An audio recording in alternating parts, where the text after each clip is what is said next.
Sí, probablemente nos pudiéramos anticipar a la trayectoria de la vida de Jeremías pensando en un profeta amargado, un profeta triste, un profeta refunfuñón, un profeta que de mala gana está haciendo el quehacer de la voluntad de Dios.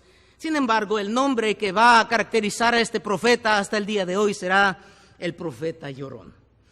Porque en Jeremías lo único que vamos a ver nosotros y lo que, mejor dicho, pudiéramos nosotros querer resaltar en él, es un profeta con un corazón quebrantado. Un profeta que debe pararse frente a esa generación y tiene que hablarles la verdad de la palabra de Dios, y sabe que el juicio viene y que viene ya, y llora y vuelve a llorar. Allí va el llorón, allí va este hombre que no quiso ser nombrado para este oficio. Quizá este hombre en nuestra mente deberá ser recordado por un corazón quebrantado por parte de Dios. Ciertamente, cuando Jeremías empieza a dialogar con el Señor, por no decir discutir con el Señor el asunto, Jeremías dice: Señor Jehová, soy un niño.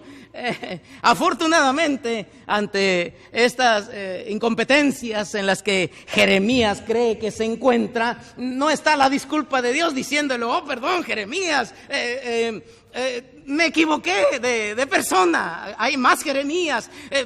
Mira, ¿cómo se me ocurrió que tú de 20 años y con un carácter así habrías de cumplir con estas demandas? Oh, Jeremías, perdóname, por favor, siéntate y sigue con tus propios asuntos, que iré a buscar a alguien que sí se siente capaz para hacer esto. Afortunadamente el Señor no hace caso a estos detalles que vienen a revestir de humildad al profeta, por no decir de incompetencia al profeta particular, y le responde diciendo: no digas soy un niño, porque a todo lo que te envíe irás tú y dirás todo lo que te mande. Extendió su mano, dice el versículo 9, y tocó mi boca y me dijo: he aquí, he puesto mis palabras en tu boca. Uno de los profetas que también es para nosotros de mucha relevancia debe ser Isaías. Solo que Isaías lo reconoceríamos como un dulce cantor, un profeta que predicaría acerca de las bondades de la restauración, un tanto cuanto diferente a Jeremías.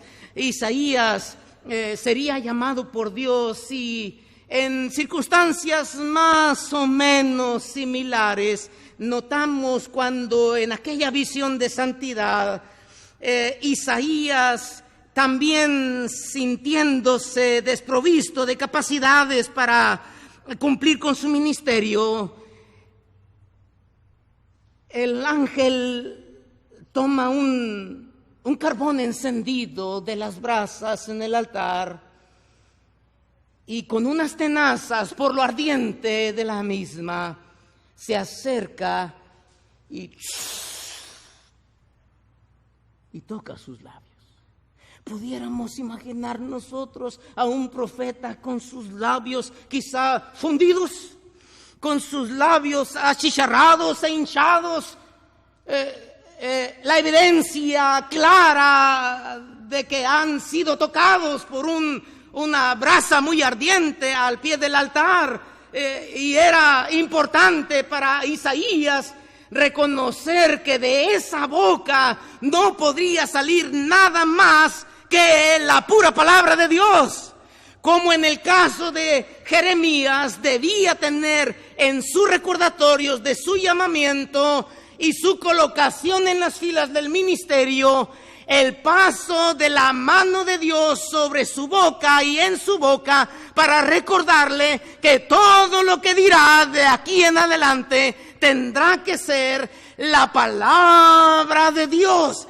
Ha sido apartado no para conocer y enseñar y fomentar las filosofías de la vida, no para pensar y plantear en qué estilo de vida le conviene a esta gente o a este otro tipo de gente. Él ha sido llamado para predicar la palabra de Dios y solo la palabra de Dios. Aquí está Jeremías en esta introducción temprana de su ministerio y tocan su boca y le dicen: he aquí, he puesto mis palabras en tu boca. Inmediatamente le prosigue a esto la indicación de que ha sido puesto para para arrancar, para destruir, para arruinar. Cada que te pares a predicar vas a arruinar.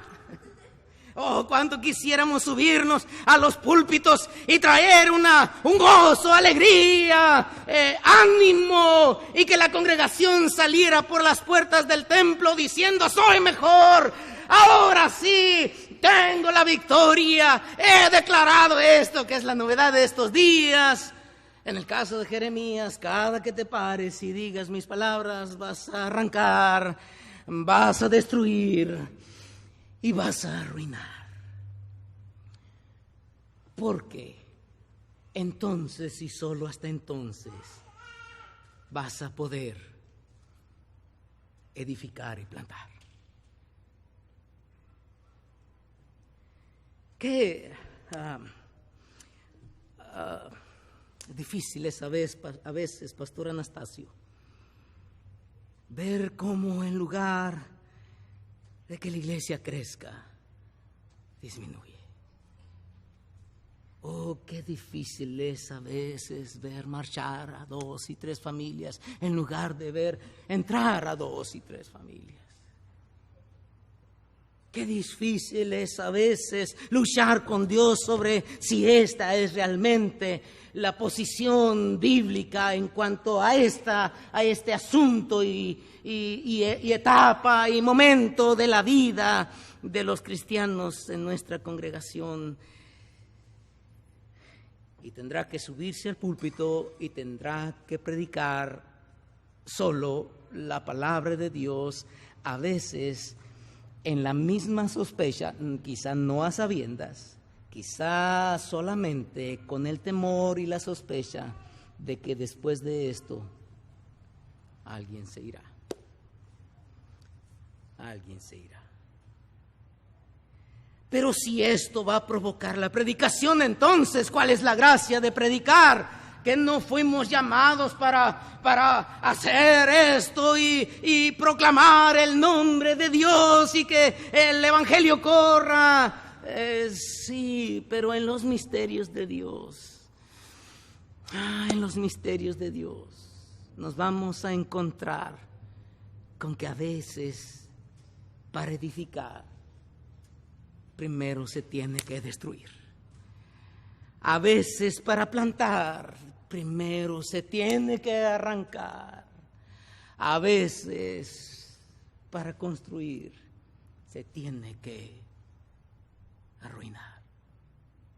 Oh, más le vale a Jeremías que cuando hable la palabra de Dios, porque si en su propia conciencia de las cosas él cree que esto es más conveniente para edificar, cuando la palabra de Dios no ha indicado eso, cuidado que él esté edificando sobre algo que tarde o temprano Dios va a arruinar. Pero como en el caso de Jeremías, Pastor Anastasio, esto no es fácil. Esto no es fácil. Pero en últimas cuentas, lo único que usted va a estar haciendo es predicando las palabras de Dios y nada más, ni nada más.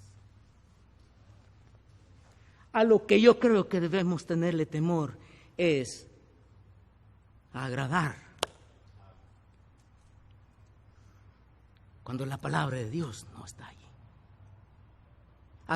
Hacerlos sentir bien cuando la palabra de Dios quiere incomodarlos.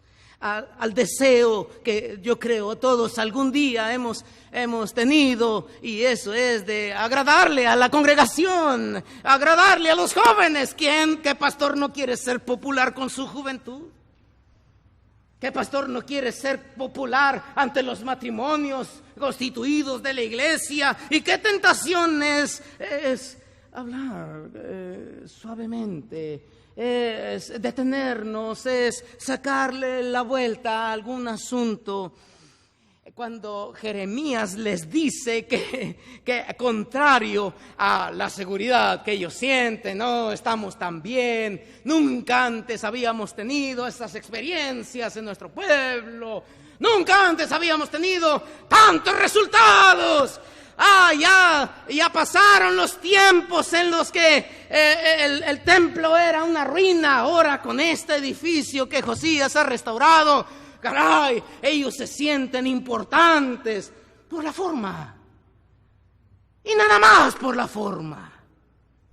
Jeremías les dice, pues todo esto Dios lo va a destruir. ¿Cómo? Si ahora es cuando más jóvenes hay en la iglesia, es cuando más matrimonios hay, cuando más programas de alcance tenemos. Ahora estamos abarcando mucho más que antes. Y tú dices que esto es algo que Dios no aprueba y que va a acabar con esto. ¿Cuántos enemigos Jeremías se atrajo con esto? Esta, sin duda alguna, no era una predicación muy popular en los días de Jeremías. El don que Dios le da a la iglesia en un pastor no es porque el pastor sea como aquel orador Tértulo, recuerdan, el que junto con Pablo abogaba con Félix. No es un parlanchín que se encarga de decirle a Félix, como por tu buen gobierno gozamos de paz y de tranquilidad. Pues claro, él fue pagado, era un orador pagado para eso. Y se encargaba de buscar ciertos enfoques en Félix y de decirle a Félix lo que a Félix tanto le gustaba escuchar. Y ciertamente que Félix se debió haber sentido halagado por todo esto. La bendición de la iglesia al tener un pastor es que no tienen a un orador que está diciendo las cosas por la fuerza. Está allí un hombre con el corazón de Dios, que no busca agradar a aquel porque es doctor y a aquella porque es doctora. No busca agradar a aquel porque es un joven que tiene mucho potencial. No busca agradar a aquellos porque son los hijos de cierto importante. Están allí porque el corazón de Dios será mostrado a través de sus palabras. Y eso es una garantía para la iglesia. Eso solo se cumple en un pastor. Un pastor es un don que Dios da a su iglesia. ¿Cómo fue que escogió Dios salvar a los creyentes? Por esto, la locura de la predicación a través de un pastor. 21 años, queridos hermanos.